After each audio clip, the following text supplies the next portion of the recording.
I just meant like, I couldn't really see if you were like, absolutely.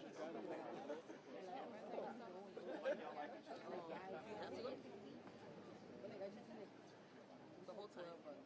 Wow. I mean, I guess, like, of course, City Hall. But, like, what if you had other stuff? What time is it?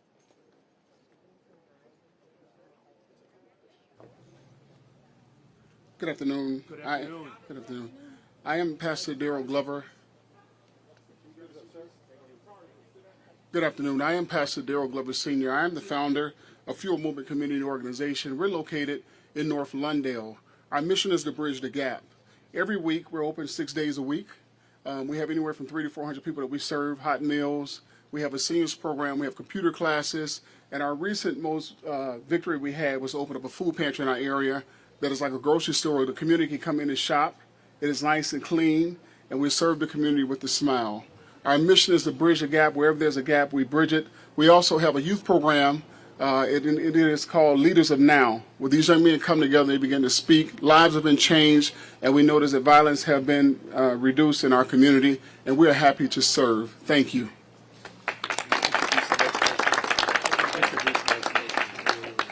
We're calling Mr. Ray up to the stand next. Yes. Hello, everyone. First and foremost, I want to thank, I'm sorry? Ray Goza, Executive Director and founder of Urban Warriors. First and foremost, I wanted to start by expressing my deep gratitude to Mayor Brandon Johnson. Thank you so much. And the City of Chicago for the incredible opportunity provided through the One Summer Chicago program. Urban Warriors is honored to be a recipient, and this program has had a profound impact on the youth that we serve. Through meaningful employment and mentorship, our youth have gained invaluable skills and experiences that will empower them far beyond the summer months. At Urban Warriors, we are dedicated to creating spaces where our youth can thrive and grow into their true, authentic selves. Mayor Brandon Johnson's recognition of the importance of building a new community space speaks to this very mission. One of our primary goals is our intent to build an innovative building in our community.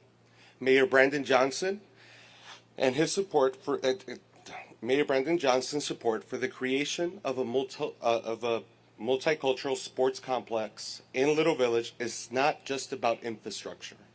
It's about providing a safe, empowering environment for young people to develop physically, mentally, and emotionally. This is about investing in our future, in the next generation of leaders, and ensuring that they have the resources, support, and opportunities to succeed. I'm excited to what's to come and proud to stand alongside the mayor who is committed to uplifting our communities. Together, we're building more than just facilities. We're building human capital for our city, the City of Chicago. Thank you. Vanessa Sanchez.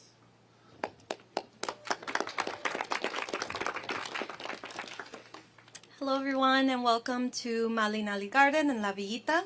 My name is Vanessa Sanchez. I'm the Director of Education and Yollocalli Art Streets at the National Museum of Mexican Art. And I am a Yollocalli alum, and I am from La Villita. Yollocalli is the museum's award-winning teen initiative, located here in Little Village across the street at the Little Village Boys and Girls Club. We serve over 250 youths each year through after-school and summer programs. At Yollocalli, we not only build their agency and leadership, they grow their creative thinking skills with mentors, and they work on artistic projects with their peers, and they also find a safe place for them physically, mentally, and emotionally. In 2019, Yollocalli established Jardín Malinali with our partnership with Universidad Popular to create more green, safe spaces in Little Village. In a part of the neighborhood that is surrounded by homes and community organizations with little public outdoor space. With the help from a grant from the City of Chicago, the Climate Infrastructure Fund, Yollocalli will initiate its green infrastructure plan to ensure the sustainability of the garden.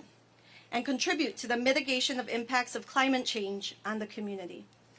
The plan includes new landscaping with native plants and soil, accessible permeable pavement, and an installation of a rain garden. These new changes at Jardín Malinali will greatly enhance the sustainability and the accessibility for the community members and the land alike, contributing to a healthier environment and a welcoming, safe space today and in the future. Thank you.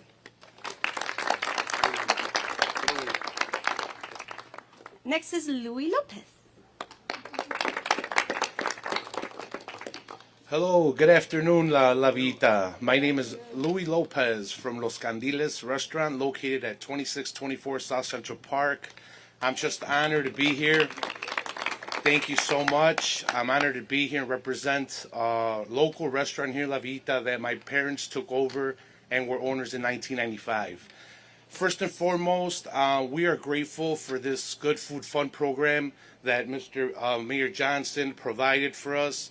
It's been nothing but motivation. It's encouraging for us to keep our prices firm for our community and for our customers to keep coming back.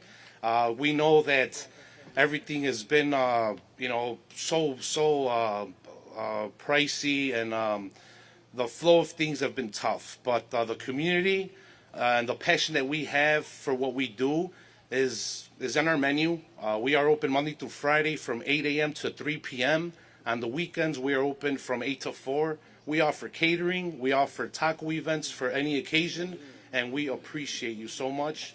Thank you so much for your time, and La Vita, we're here to stay. Yes.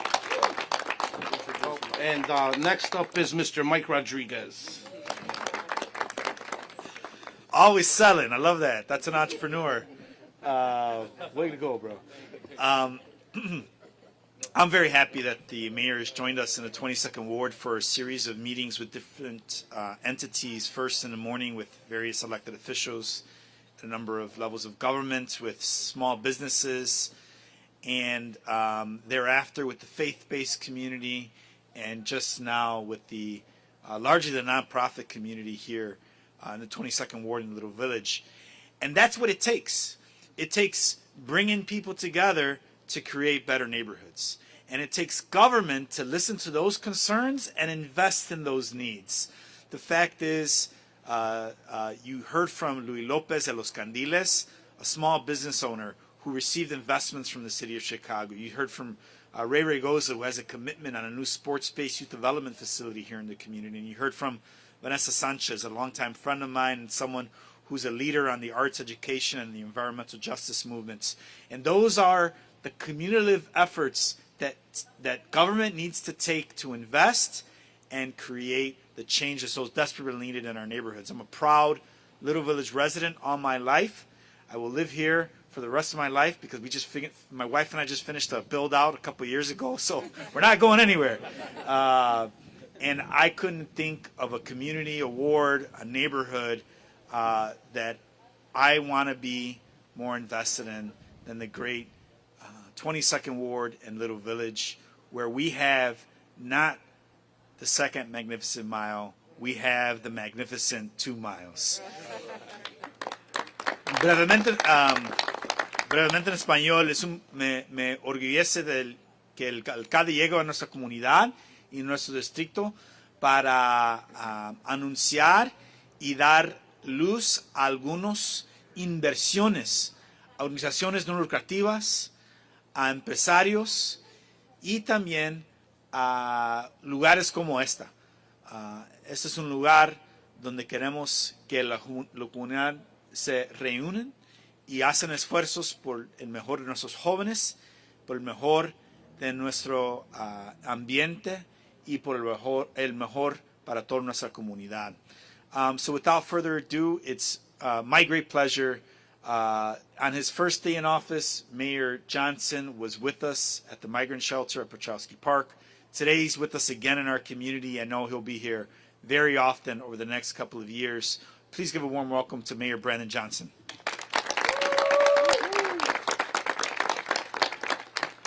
Thank you so much, Alderman Rodriguez, and good afternoon, everyone. Good afternoon. I do want to thank Alderman Mike Rodriguez and all of the community partners here in the 22nd Ward for giving me the opportunity to spend this day with them. This is the first of a series of events that we are calling a Day in the Ward. My administration will meet with local elected officials, business leaders, faith leaders, nonprofit leaders, individuals who are part of the transformation of this city in order to get a better understanding and build deeper relationships with the community. I do know that there are unique dynamics that make up all 77 neighborhoods in this city, and the pain, the frustration, but the needs of every community have to be met. And it is my commitment to do exactly what I promised to do when I ran for office, which is to invest in people. Government does have a responsibility to listen to residents, to hear directly from them in order to best serve them. And that's what a Day in the Ward is all about. As we said, I had a chance to hang out with Louis earlier and his family. The restaurant is great. I would highly recommend anything and everything on the menu. But thank you for hosting, and Senator Villanueva, as well as Representative Gonzalez. They were both there. But I've also had a chance to spend time with our faith leaders who are really the beauty and the pulse and the heartbeat of our city. These are faith leaders who oftentimes are not paid and volunteer. Many of you all know my father was a pastor, so was my grandfather. It's one of the main reasons why I did not become a pastor, because I do know that those non-union jobs as pastors are really terrible. But the people of Chicago depend on our faith leaders, so thank you to Pastor Glover and his heart and all of the folks who work alongside with him. But today is really about how we are not just listening, but demonstrating our commitment to invest in people. And so the benefit of the $85,000 grant from the BACP's Good Food Fund that was awarded to Los Candilas, the restaurant there, $65,000 for climate infrastructure funding for the Malianali. Did I get that right? Malianali? Okay, y'all, hold on a second. Hold on, it's only been 15 months. I'm still working on my Spanish. Malinali, thank you. But really, we can also see those investments with the $84 million plus of investment in trees, sidewalks, alleyways, public transit, biking infrastructure through CDOT, and grateful for all of our leaders that are here today. Deputy Mayor Jen Johnson, Deputy Mayor Gary Gatewood, my Chief of Staff, Cristina Pasillon-Zayas, and Tom Carney is here. Really excited about the work that Ray is doing, you all. Anyone who spends time with young people for a minute or for years, you automatically get to go to heaven no matter what you do. And so Ray's commitment to our young people and hiring young people, this is something that we said we would do.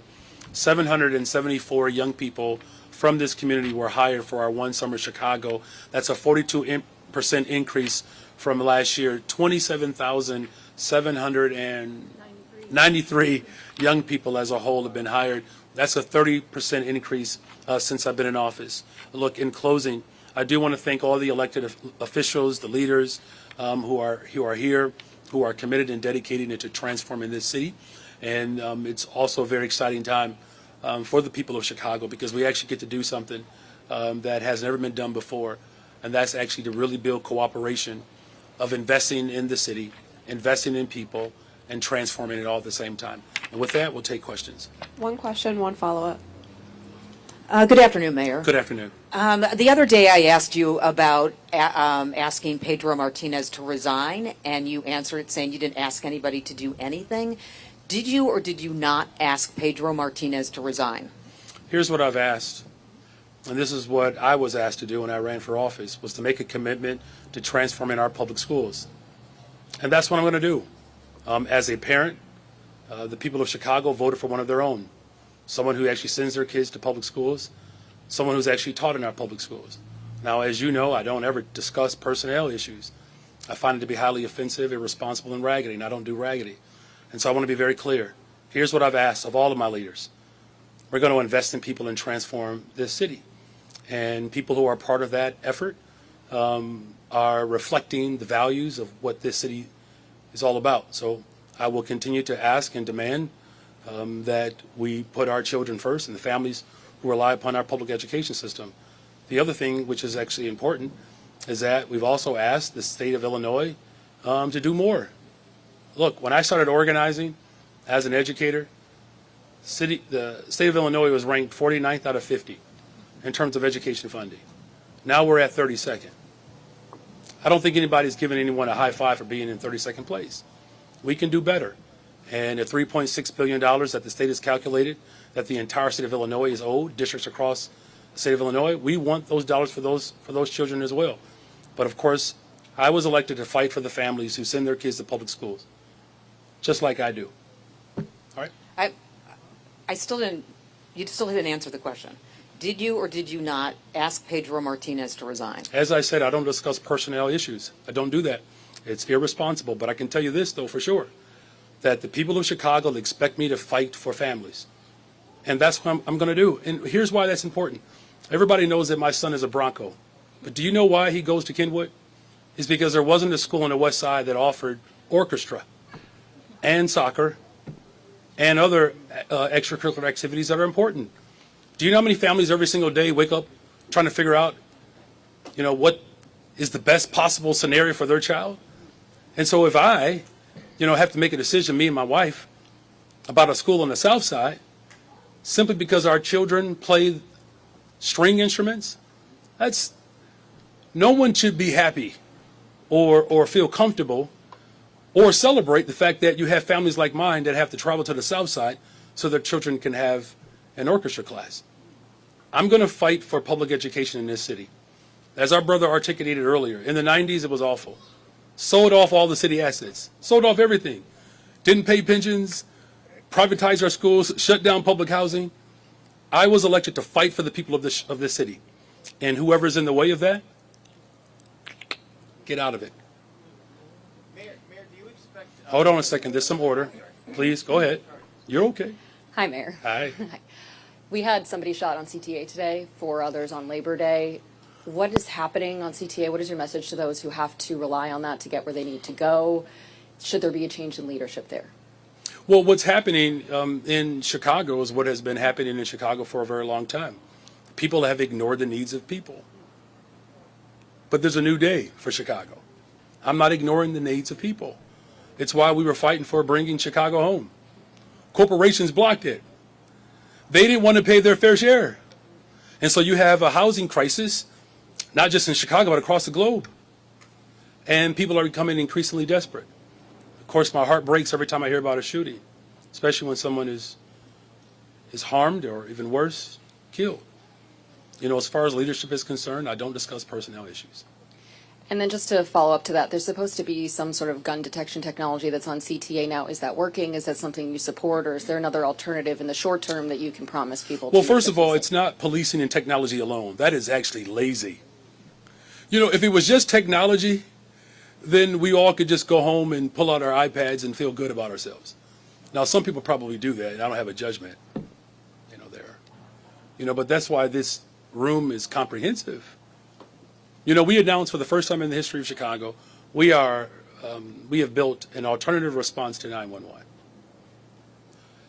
40% of 911 calls are mental health crises. Police officers should not have to show up to mental health crises. Now, I'm grateful to the CIT workers and the paramedics who did it, but we are hiring and investing in public health. We're opening up a mental health clinic in Roseland on the south side, providing behavioral health care services at the UIC Village in Lower West Side and Garfield Park. We're hiring young people. Do you understand where I'm going here? It's a comprehensive approach. If it were just one thing, one answer, then I guess you could hire a dictator. But I'm glad that we have a democracy that recognizes that in order to build a better, stronger, safer Chicago, you have to have affordable housing. You have to have reliable, safe public transportation. You got to invest in young people. You have to have a public education system that actually responds to the needs of families. That's what we're doing. Do you understand why people are somewhat uneasy with the moment that we're in right now? It's because people have gotten comfortable over the years of just responding to the status quo. This collection of work right here is not status quo. What you're seeing is transformation. You're seeing a new way for the city of Chicago. And that's a good thing for the people of Chicago. That's what they voted for. That's what they got. Good afternoon, Mr. Mayor. I need some water. Good You're afternoon. going to get you some water first? No, you don't have to worry about that. You're just fine. You got one job. You got to ask a question and a half. There are other people out here who get water from you, but thank you for your concern. You've outlined a very bold vision Yeah. about investing in people, which will take a lot of money.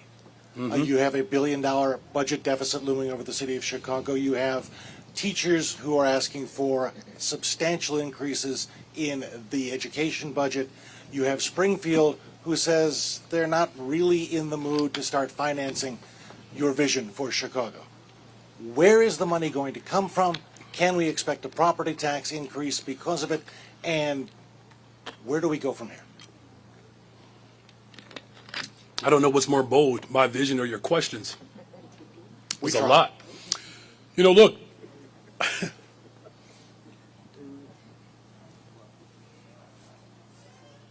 we're supposed to be bold. We have to be bold. We do.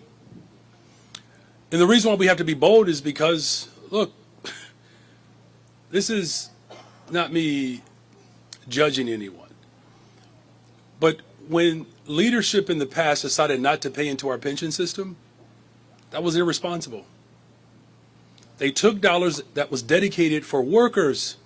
I'm a worker. Dollars that were dedicated for workers and decided to give it to developers. So now, and this happened in the 90s. I was in high school, Mike was in high school.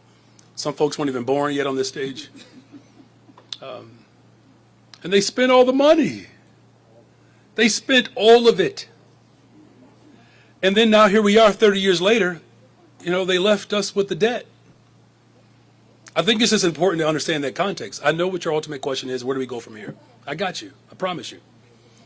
But it's important for the people of Chicago to know that the reason why we have to be bold is because you had irresponsible governance that took dollars that should have been going to the people, gave it to developers, and our neighborhoods lost. And then after they ran out of money, you know what they did? They started to sell off all the assets. Do you imagine if your ancestors left you a home and then you begin to spend all of the wealth that they built? And then when you ran out of money, you started to sell the paintings and everything else in the house?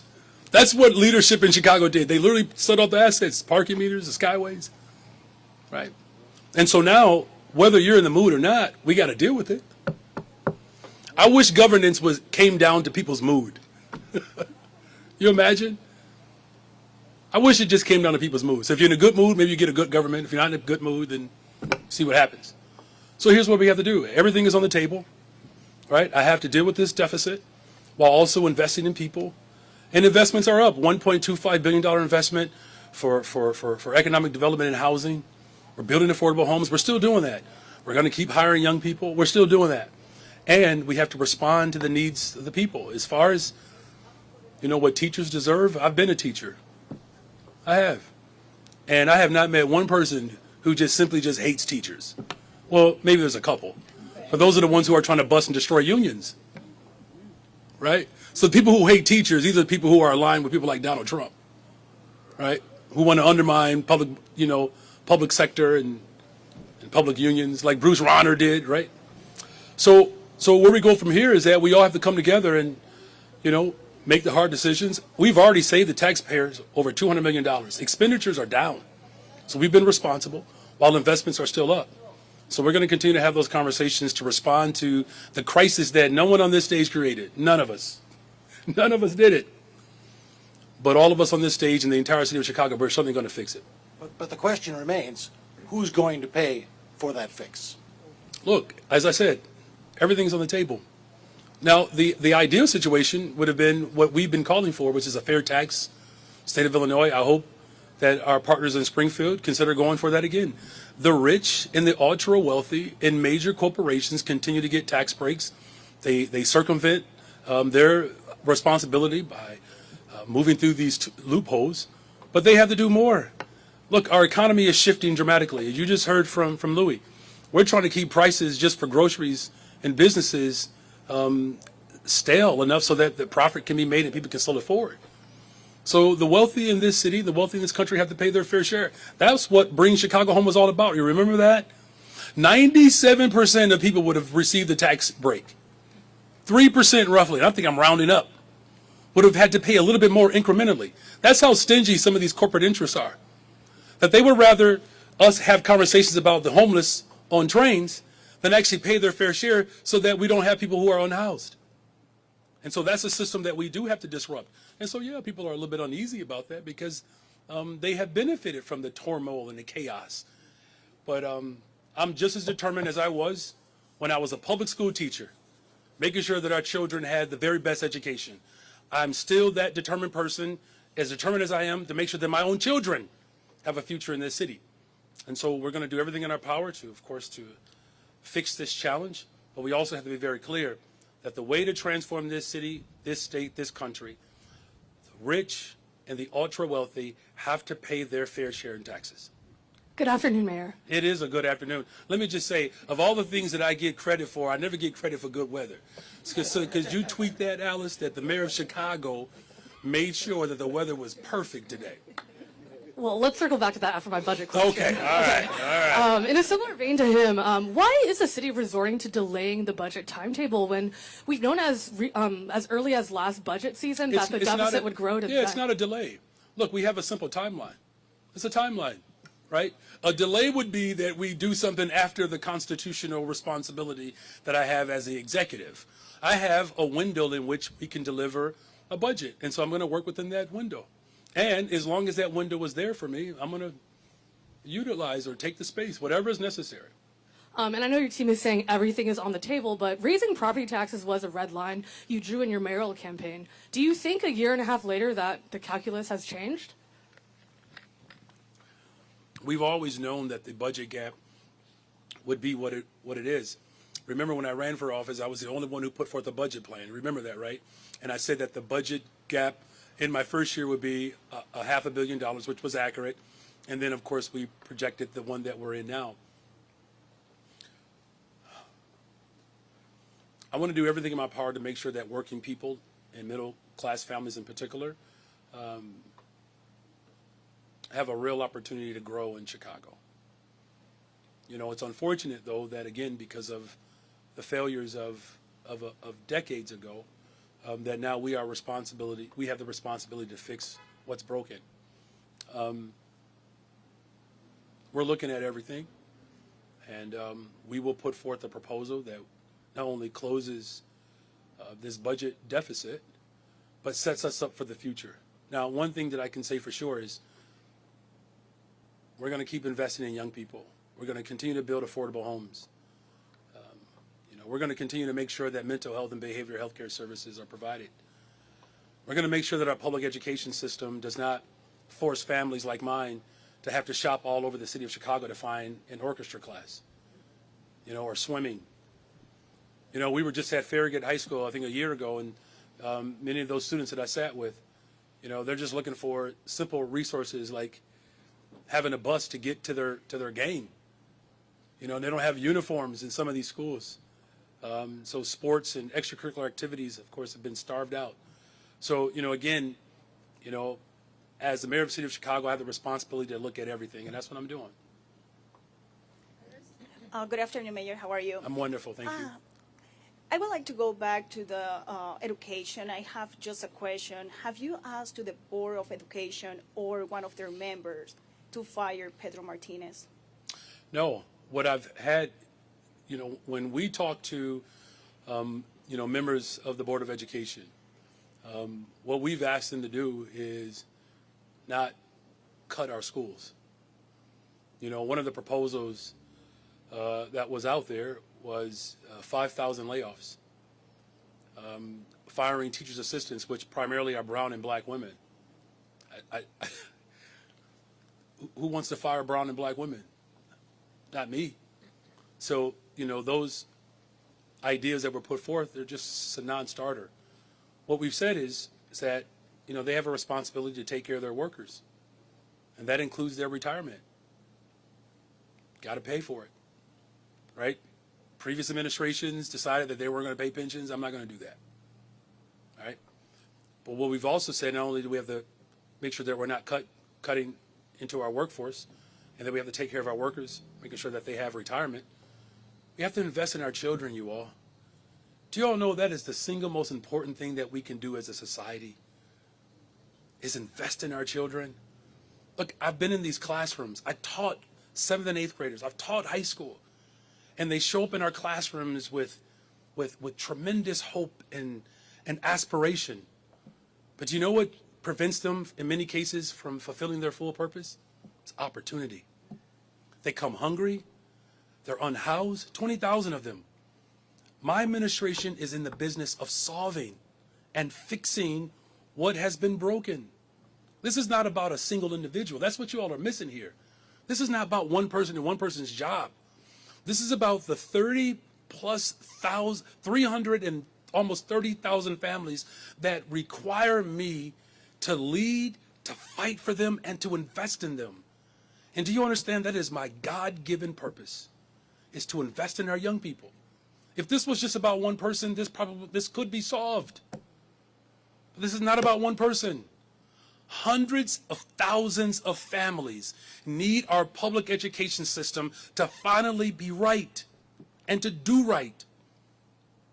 I'm going to do that with the help of the people who are on this stage. Do you have a follow-up? Are you good? Okay. Mayor, my You've apologies been very again. patient. It's No, okay. no. That's all right. It's Come fine. from a big family. We fight for our food. But again, my apologies. Just to follow up on that, the reports are that as many as several of the CPS board members are thinking about resigning. Do you expect some of them to resign? And 6 months before a new school board, a hybrid school board comes in, why would they do that? I'm glad you mentioned that we're going to have at least partially an elected school board, because I fought for that. I did. In fact, September 9th, first of all, I'm not on Twitter. Somebody sent me a screenshot. I'm not. I don't know any of my login passwords, so I can't even see what's on there.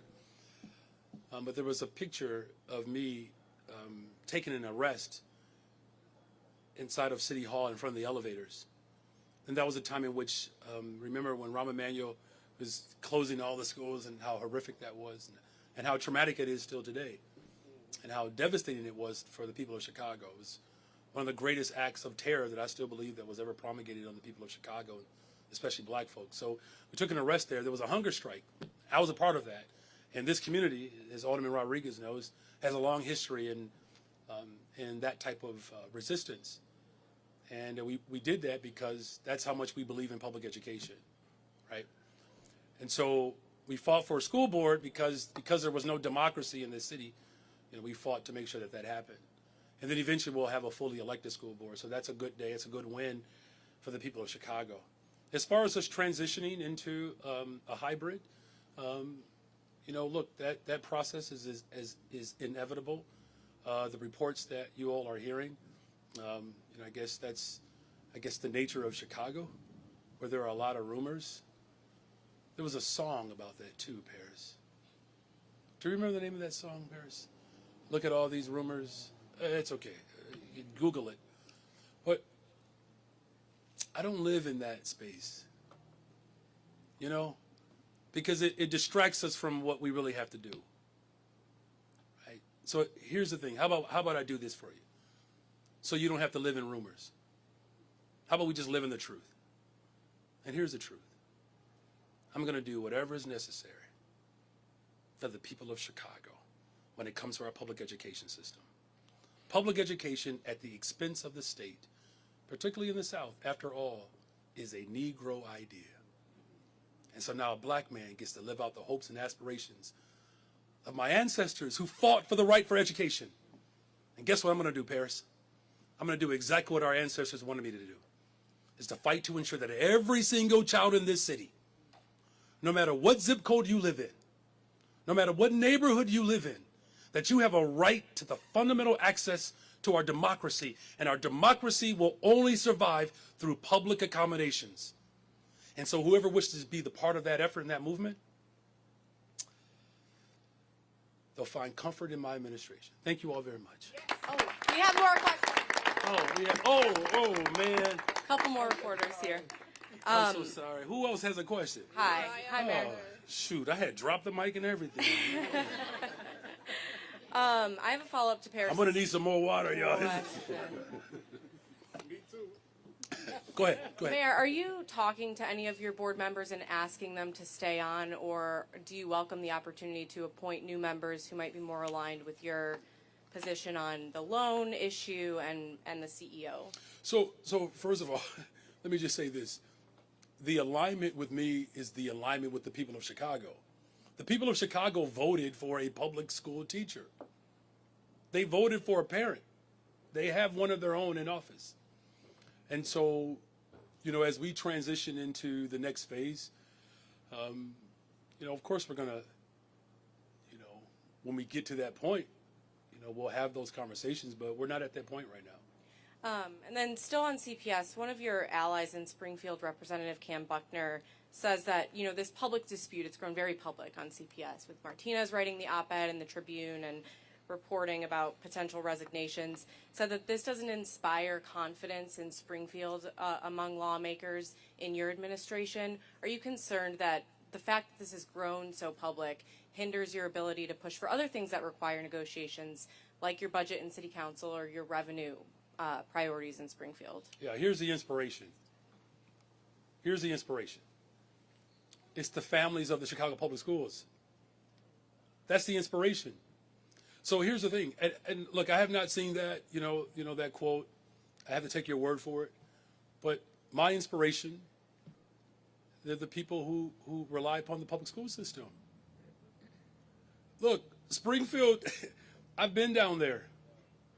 They were 49 out of 50 when I started organizing. I mean, what other inspiration do you need?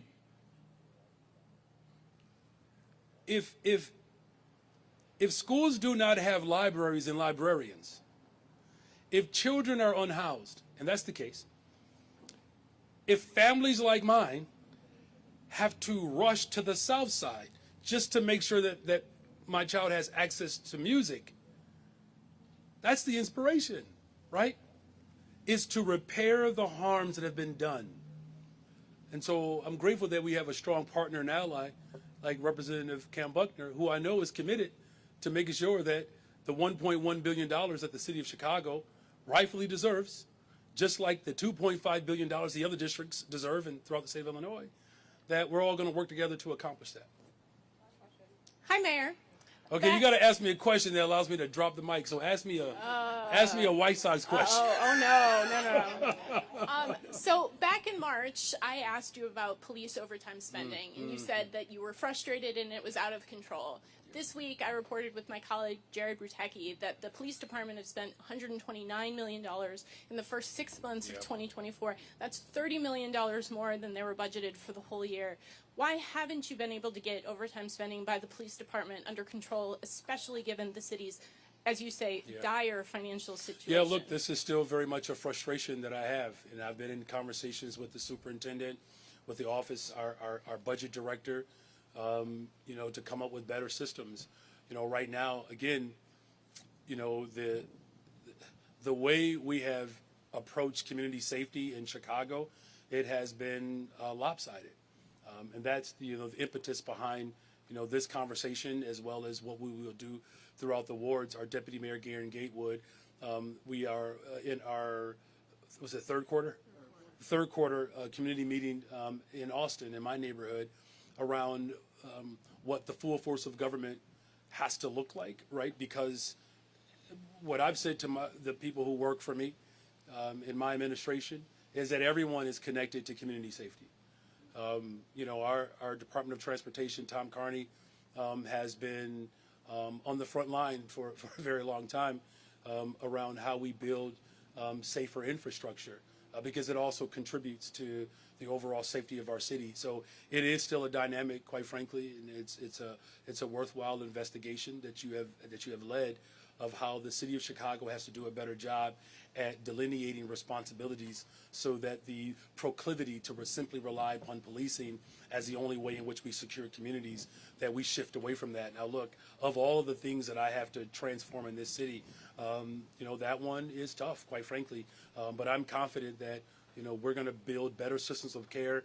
As you know, we have moved away from the pilot program, so our CARES program where behavioral health, mental health workers will show up to the crises, of which 40% of the 911 calls are coming through. We expect and anticipate that will have some strong returns on investment. The fact that we are investing in young people, building better infrastructure, is something that we see will help turn the tide. And then the last thing I just think is an important note, working, since we were talking about education so much, I'm also responsible for our community colleges as well. And we've seen a 48% increase in enrollment at Malcolm X College. The number one subgroup that's enrolling in our community colleges are Black young men. And I'm grateful that we have a young brother with us today, Brother Powell, who I had a chance to meet earlier, who connected with Pastor Glover. And that relationship has given him inspiration and confidence that people care and love him, and that there will be more job opportunities for them. I know this is a little long-winded. I'm just simply saying that the reason why overtime has looked the way it has looked is because the way we have done community safety in Chicago and turning the tide and transforming that particular paradigm, that is an ongoing effort. There's some rigidity there that we do have to work through. And yes, there's still frustration, but I'm still very hopeful that we can turn things around. Thank you all again very much. Yep.